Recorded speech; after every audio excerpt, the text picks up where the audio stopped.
السلام علیکم ورحمۃ اللہ وبرکاتہ۔ اور آپ لوگ اندر آ جائیں، اللہ آپ کو جزائے خیر عطا فرمائے۔ بھئی آپ لوگ دور بیٹھیں گے تو کس کو سنائیں گے؟ ہم آپ کو سنانے کے لیے اتنی دور 300-400 کلومیٹر دور سے آئے۔ جزاک اللہ، اللہ آپ لوگ ماشاء اللہ۔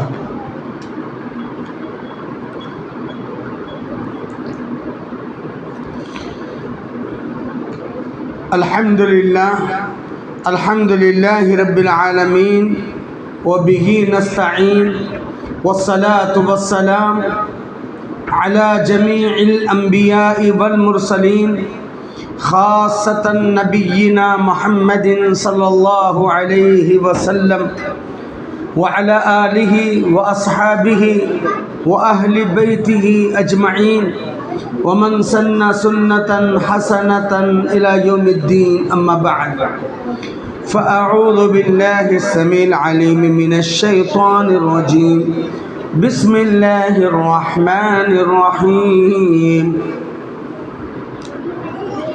قد كانت لكم أسوة حسنة في إبراهيم والذين معه إذ قالوا لقومهم إنا براء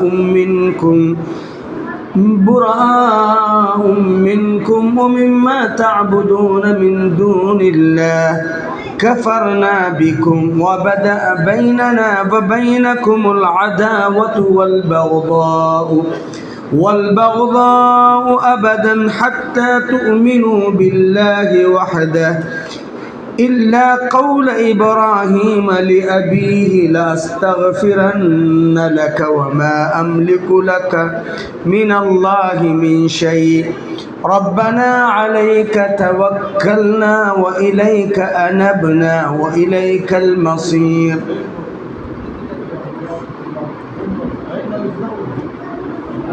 اے بیٹا ترتیب سے بیٹھو، انعام لینا ہے نہیں لینا ہے؟ ہاں ماشاءاللہ، اچھے بیٹھو بیٹا، اللہ جزاک۔ ہر قسم کی تعریف، توصیف، کبریائی، بڑائی اس رب ذوالجلال والاکرام کے لیے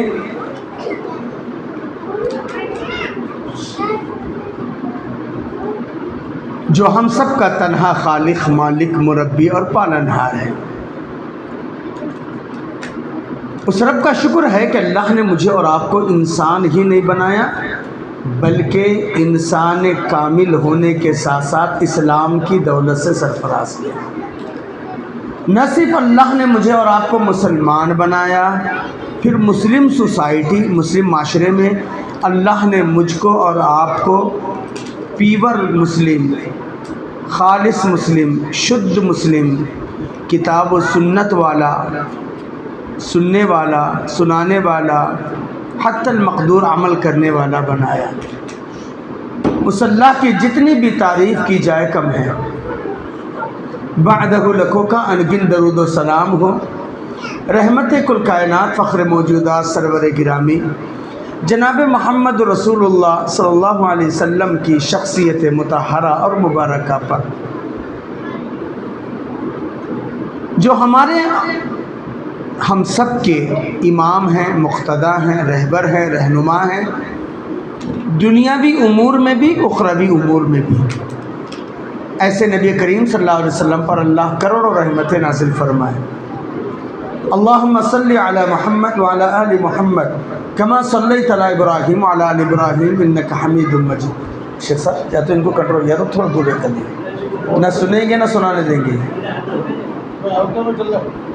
خاموش بیٹھے۔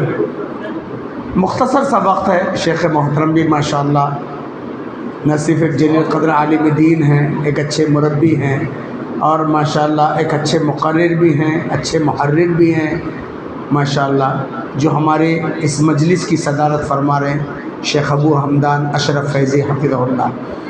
اللہ تعالی ہمارے اس علاقے کے لیے شیخ کی شخصیت ایک نعمت غیر مترقبہ ہے نا، الحمدللہ۔ آپ کے طویل خدمات ہیں، اللہ تعالیٰ شیخ کو صحت و عافیت ساتھ عمر اقبال میں درازی عطا فرمائے۔ ماشاءاللہ دیگر معزز اور مؤقر علماء کرام بھی یہاں موجود ہیں، اور آپ سب بھی اللہ ہماری اور آپ کی حاضری کو اپنے فضل سے قبول فرمائے۔ میرے محترم،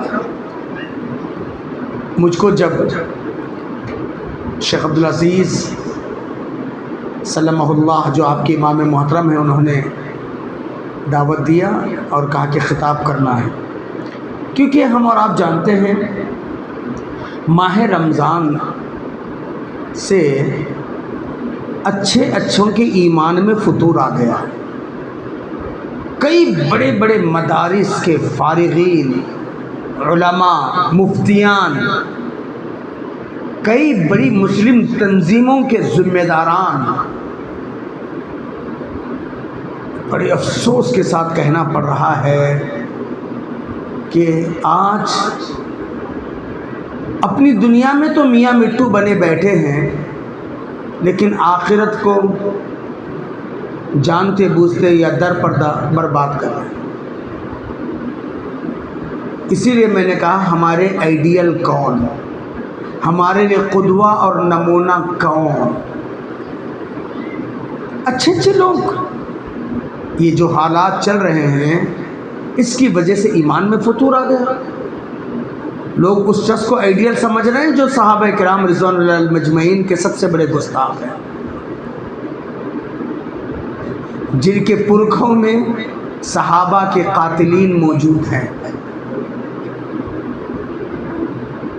جنہوں نے اس شخص کو اپنا ہیرو سمجھا ہے جو سیدنا عمر فاروق رضی اللہ تعالی عنہ کے قاتل ابو لولو فیروز کو اپنا ہیرو سمجھتے ہیں، جو برسر عام تحریر اور تقریر کے ذریعے حضرات صحابہ کرام رضوان اللہ علیہ مجمعین کو مطعون یعنی تانے دیتے ہیں، بلکہ بڑی بڑی باتیں کرتے ہیں، اور آج در پردہ امت کے کئی دینی ٹھیکیدار، کئی علماء، کئی دانشور، بلکہ افسوس کے ساتھ مجھے وہ شعر یاد آ رہا ہے، نہ ہوئے مذہب سے واقف نہ دین حق کو پہچانا، نہ ہوئے مذہب سے واقف نہ دین حق کو پہچانا، پہن کر جھبا اور پیجامہ لگے کہلانے مولانا۔ نہیں دیکھا؟ اس ملک کے بہت بڑے دانشور جو اپنی دانشوری اور زعم کے اندر پتہ نہیں کیا کیا، ویسے عالم دین تک ان کے سینٹر وغیرہ چلے گئے، اور ایک تو اپنے آپ اتنا بدبخت عالم دین، استغفر اللہ، میں تو اس کو سنتا بھی پسند نہیں کرتا، یعنی اچھوں کے ایمان ڈگمگا رہے۔ ٹھیک ہے بھائی، دنیا میں لوگ کہیں گے بہت اچھا بولتے ہیں، فلاں حکومت کے بارے میں بولتے ہیں، فلاں شخصیت کے بارے میں بولتے ہیں، لیکن آخرت کا ہوگا کیا؟ اور میں آج مختصر وقت میں آپ کو وہی بات بتانے ہے، ہمارے لیے آئیڈیل کون ہے؟ دعا کیجیے اللہ مجھے حق کہنے والا، آپ کو حق سننے والا، اللہ ہم سب کو حق پر عمل کی توفیق نصیب فرمائے۔ میرے محترم، میں نے جیسے خطبے کے تمہیدی کلمات میں کہا، اللہ کا شکر کہ اللہ نے ہم کو انسان بنایا، مسلمان پھر مسلمان، اس لیے کہ ہم عام مسلمان نہیں ہیں، ہم ان نفوس میں سے ہیں جن کے بارے میں 1400 سال پہلے اللہ کے نبی صلی اللہ علیہ وسلم نے خوشخبری دیا تھا، کہا تھا ما انا علیہ واصحابی الیوم، جس پر میں اور میرے صحابہ ہیں۔ اسی حدیث کی توضیح اور تشریح کرتے ہوئے امام اہل السنہ احمد بن حنبل نے کہا تھا کہ اگر اس سے مراد اہل حدیث نہیں ہے تو میں نہیں سمجھتا کہ کوئی اور ہے۔ یہ میرا فتویٰ نہیں ہے، امام اہل السنہ احمد بن حنبل ان کا قول ہے۔ اللہ کا شکر ہے ہم شرک سے پاک ہیں، ہم توحید کے علم بردار ہیں، ہم خالص کتاب و سنت کے ماننے والے ہیں، تبھی تو شہر کے اندر بھی مسجد بلال، مسجد رحمانی، فلاں اور فلاں کو کرنے کا موقع۔ بابا دنیا میری اور آپ کی قدر کرے نہ کرے، دنیا مجھ کو اور آپ کو جانے نہ جانے، میری اور آپ کی عزت افزائی ہو جائے نہ ہو جائے، کوئی بات نہیں، لیکن اللہ کے ہاں میری اور آپ کی قدر و منزلت